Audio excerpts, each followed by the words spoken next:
First of all, it's so great to getting everybody together in this interview. This is going to be a lot of fun, and congratulations on Oblivious. It goes both ways. It's a horror film. It's supernatural, but yet it's also a personal journey, a story about overcoming, health issues and things like that. So, Robert, I'm going to give you the first word in the interview. Sure. Where did the idea spring up from, and how did it all find you? So I've been a big fan of paranormal, supernatural, pretty much all of my life. And every time I would see a story made, it always revolved around something scary, something spooky. And I wanted to create some kind of paranormal story that's rooted in something real, but it doesn't necessarily have to be scary. Because yeah, you're using the paranormal elements, you're using supernatural. There's going to be an element of traditional horror in that, but I don't really believe that the spiritual side of things or the supernatural side of things has to always be terrifying. And I gravitate to projects that kind of blend that, that medium where it toes that line between supernatural sci-fi, but also heartwarming and loving and kind. So I came up with this concept literally, I think, September of last year. Primarily self-funded. We did a small round of fundraising for it. We were filming starting end of October, and we were done by spring. Wow. Vanessa, actually, she was on the first shoot day. That was, I think, like November. Yes, November. But yeah, it was a very quick turnaround process, but that's how I operate. I like to make things really quick. I like to when I get it in my mind, I just want to get it done, open up your own door, so to speak. And I've always gravitated towards that type of medium. So I was happy to create a project that has a positive message, but still ties in that supernatural element too. And Vanessa, I mean, you share with Robert, I think also Naomi, a love and exploration of music in your life. Does music play a role in developing characters for you? Oh gosh, yes, I think so. I mean, I usually tend to listen to music before any particularly difficult scene, or just to even when it's not in like a shoot day or anything like that. When you're kind of thinking about it, you kind of I have a song list that I go through sometimes, especially when I write. Music is it inspires me a lot. So yeah, I would definitely say that music is part of it. And were there rhythms and cadences in Claire when you took on the role? In a weird way, I will say that she's probably the least musical I've ever depended on. I feel like Claire is full of silence, mostly. Like just very still, silent. Just internally, she's full of a lot of things, but outwardly, she is I just wanted to play her with a lot of very subtle, small, still movements. And yes, she would definitely be a ballad, a long ballad. Naomi Grossman, my dear friend, how are you? I'm wonderful. Happy to be here. I'm glad you are here. Willow is such a different character, that you take on. I mean, we know you as Pepper, and we'll discuss that eventually. But this character.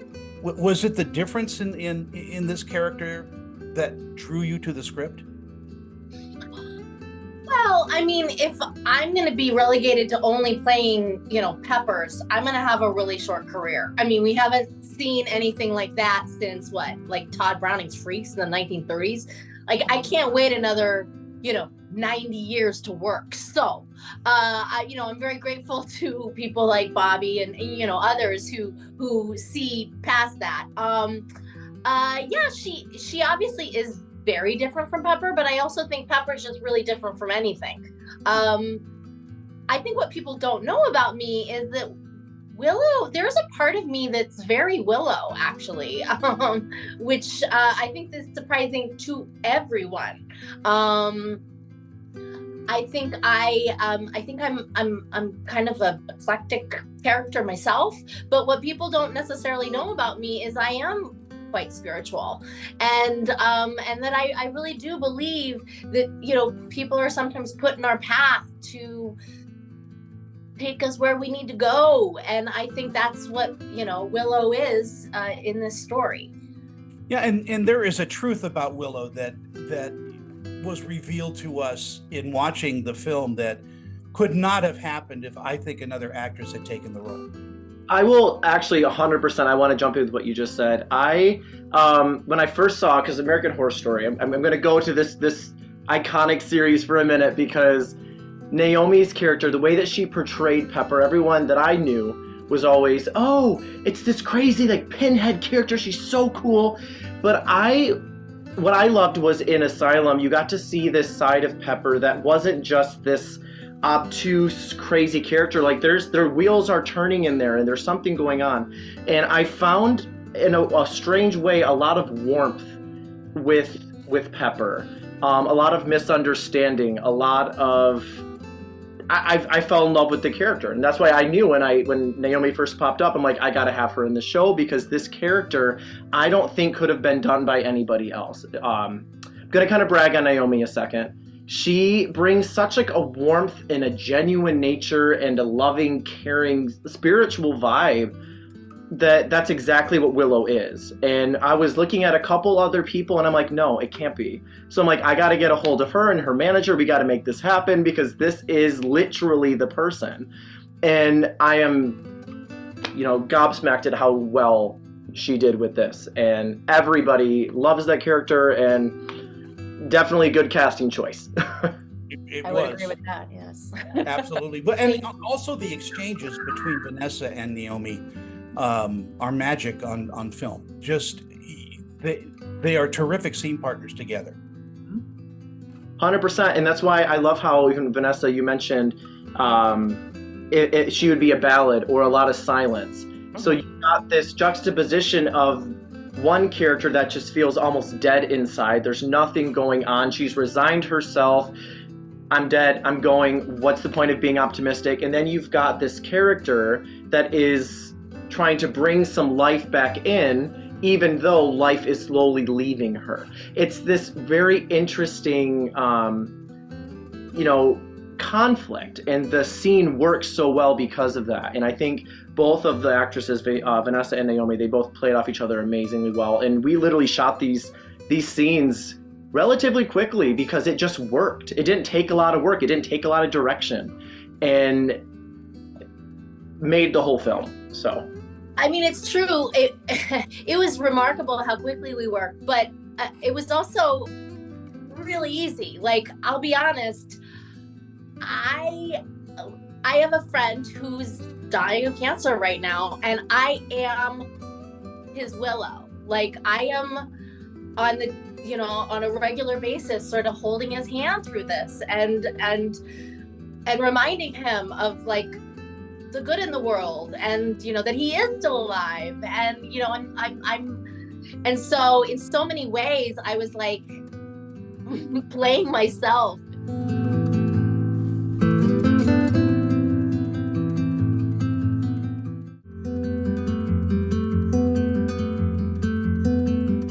Vanessa, I mean, you did your research on people with cancer and all that. I mean, I think it's the 5 steps. Did that come into play with you about acceptance finally, and grief and denial and all of that?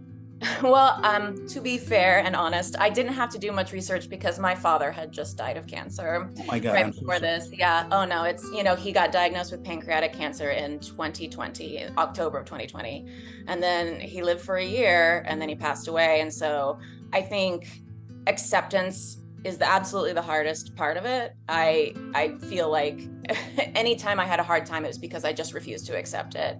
And I think that Claire's in that place too. She's just like, accepting it is so difficult. And I mean, I didn't have experience where I myself was dying or was faced with my own mortality, but it did feel like a big part of me was like, had that anxiety of when's it going to happen? You just want it to happen. You want it to get it over with. And then you also don't want it to happen. And there's all so many things to think about and or try not to think about during that time. So like Naomi, I had very personal experience with it, which I still don't know how my dad did it, honestly, but so I had some deep personal experience with those 5 steps, and you go back and forth between them all the time. I still go back and forth between all of them. But specifically, your character is pushing away people around who are trying to, shed some light, say, well, you're not really, it's gonna, and you don't want to hear that. I mean, you are already settled with the truth. Yes, it's like she accepts it even though it's not something she wants. There is an aspect of choice of she could fight it if she wanted to. She could give everything. And, but it also gets to that point with real cancer patients where they've done chemotherapy. And it happened with my dad. Like, I just can't do it anymore. Like, I know I can't do that. And I don't want to die, but I don't want to accept that this is happening all at the same time. Yeah, it's a very complicated feeling. And I identified with Claire a lot because I do tend to bottle things myself, and I have, especially in the past, worked on it for future and now, but definitely was a bottler that just lashed out. And I think that Claire is very like that. She bottles things, she has internal feelings, and even though her husband is there and he would be a wonderful ear for her, she just doesn't want him to say anything to her. Nothing anyone can say to her is going to matter. And when she does finally say something, it's never really in a nice way.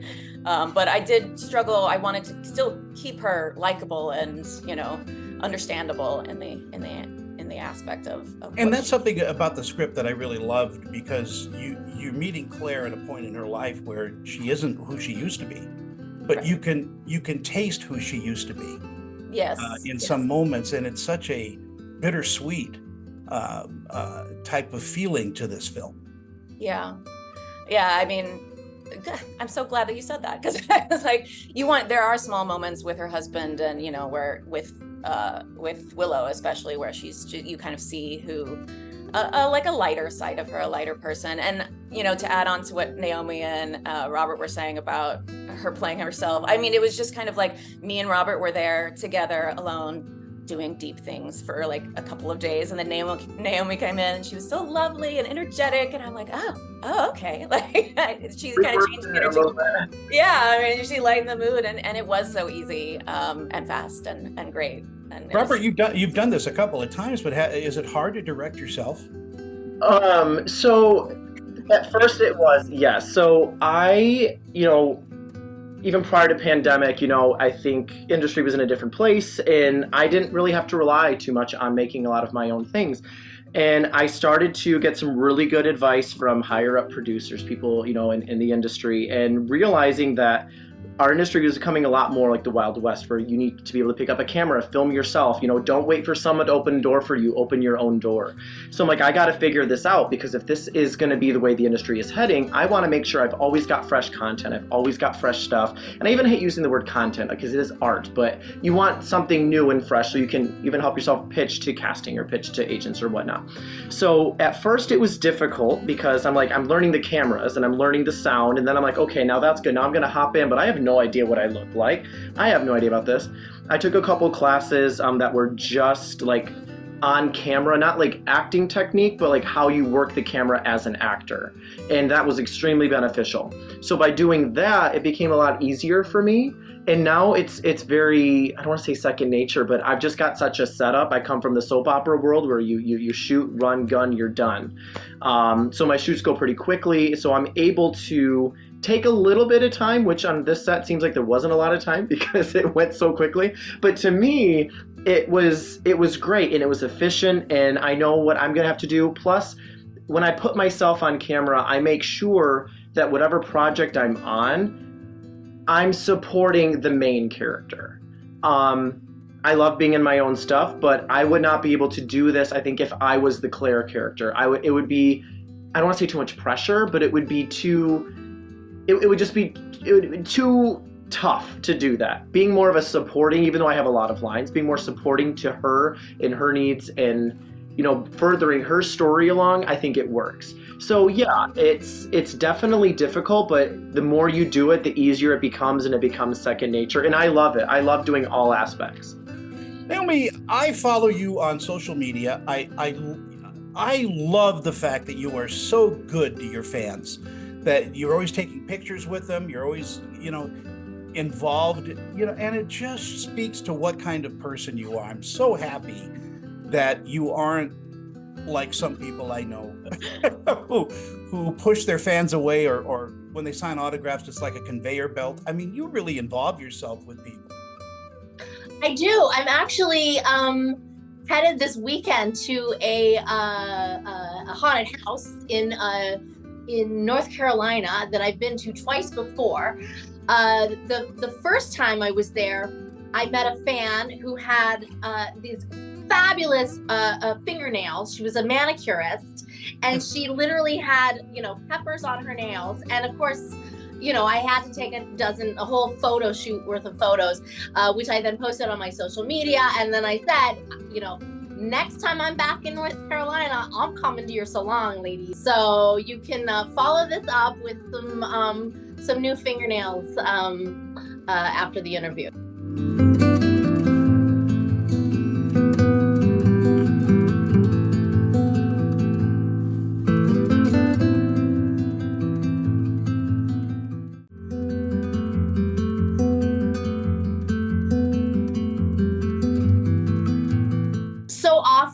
Get like, wow, you're so gorgeous, and I'm like, I'm actually not, but because I played so ugly, I get, wow, you're so gorgeous. Like, again, I think people are used to seeing me, with a shaved head and a pointy head and a Hare Krishna haircut.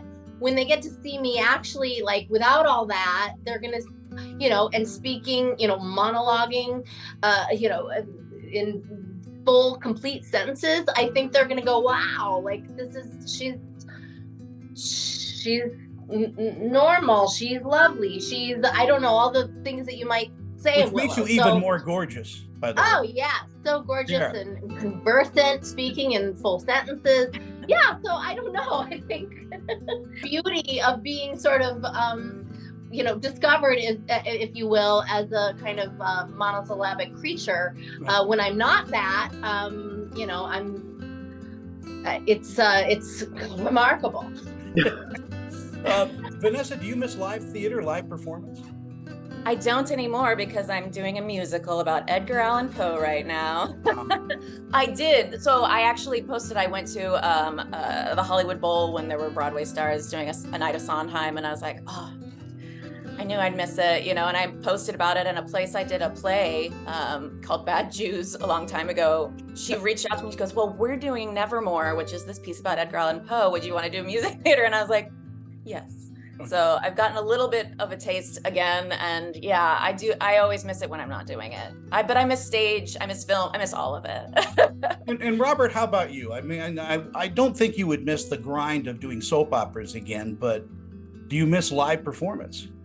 I do. I got my degree is actually in musical theater, and I went to, well, I guess it's a mix between University of Michigan Flint and University of Michigan Ann Arbor. I mean, back then it's like, oh, all you do is go to New York. You do musical theater. Don't go to LA. That's the dangerous city. Go to New York. It's safe there. I'm like, they're both cities, but whatever. It's good. No matter where you go, you're gonna have a little bit of little unsavoriness.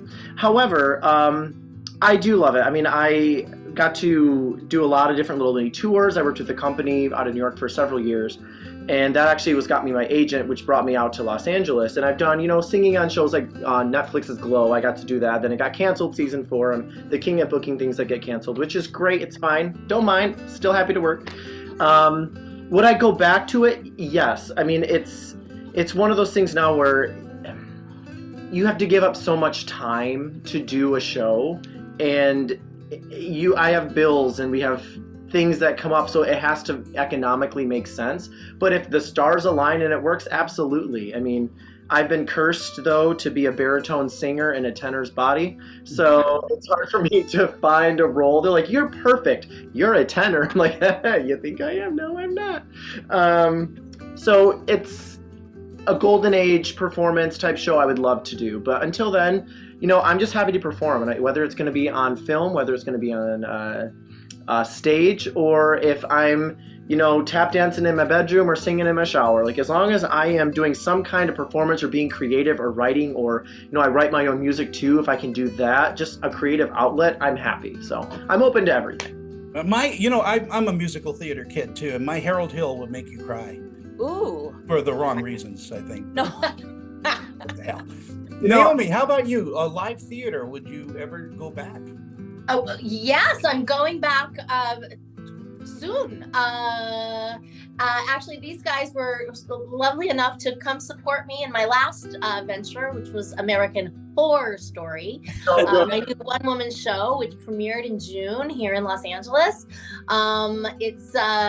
I'm gonna dust off the cobwebs and reprise that in my hometown of Taos, New Mexico, over the holidays in preparation for our off-Broadway debut in January. So yeah, I'm already I'm in rehearsals. You know, I believe that anytime you make a project, and this is where my theater aspect comes in, you can't do anything by yourself. And you know, I can write the script, I can write the music, and yeah, it looks like I'm wearing tons of hats, but if you don't have the right people in the right roles, in the right chemistry, your project is going to tank.